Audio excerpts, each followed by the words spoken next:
We have seen some of those beneficiaries of those secret accounts included Jordan's King Abdullah, former UK Prime Minister Tony Blair, Vladimir Putin. Anything standing out? Sure.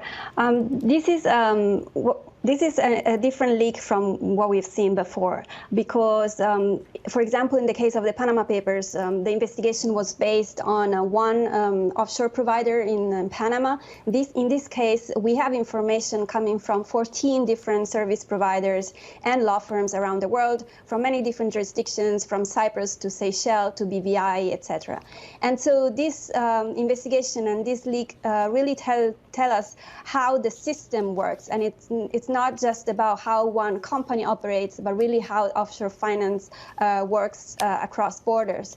As you mentioned, we have uncovered more than 300 politicians, including country leaders. For sure, you mentioned the King of Jordan, but we also have the current Prime Minister of Czech Republic, the current President of Kenya, and many in Latin America. And what we see is that while many of them were speaking out against corruption and promising to crack down on tax evasion and increase transparency in their country, they were actually setting up shell companies in secrecy jurisdictions to hold assets or to buy real estate.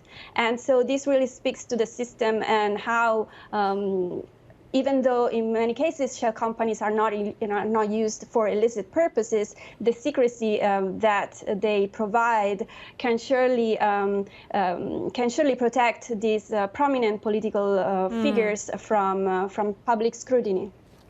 Sheila, I suppose we should point out that the behaviour that we're talking about is not necessarily illegal, right? But, you know, I've seen some of the commentary which says it really, in particular when it comes to the financial services that provided these frameworks, they're really pushing the limitations of what is legal in each jurisdiction. Do you think that this will give rise to a fresh conversation about how the hiding and hoarding of wealth, you know, should be debated within society, and how does it have an effect on potentially the wealth of an entire nation?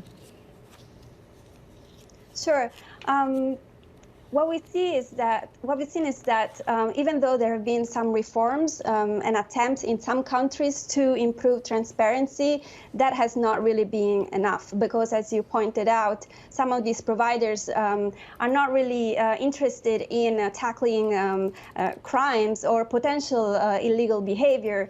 Many of them report problems with their clients only after media reports come out and do not do their own due diligence independently. So, and another thing that we've seen is that in the last few years, the system has evolved. For example, even though small tax havens like Bahamas a few years ago decided to crack down on some of the problems that they were seeing in the industry, other countries have come up as some of the biggest players, and this includes the U.S. and some of its states. For example, South Dakota, that according to our analysis based on these 12 million documents, has attracted more than 15 people who have been accused of wrongdoing in their own countries, foreigners, sorry, that had been accused of wrongdoing in their own country, and attracted them to the U.S., helping them set up trusts and secretive shell companies.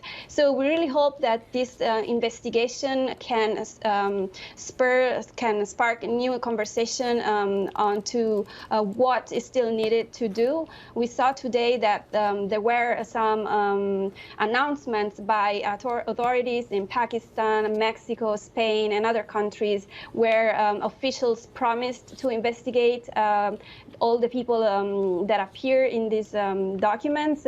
And obviously, this investigation was just released a few hours ago. So we'll see how in the next few days this will play out.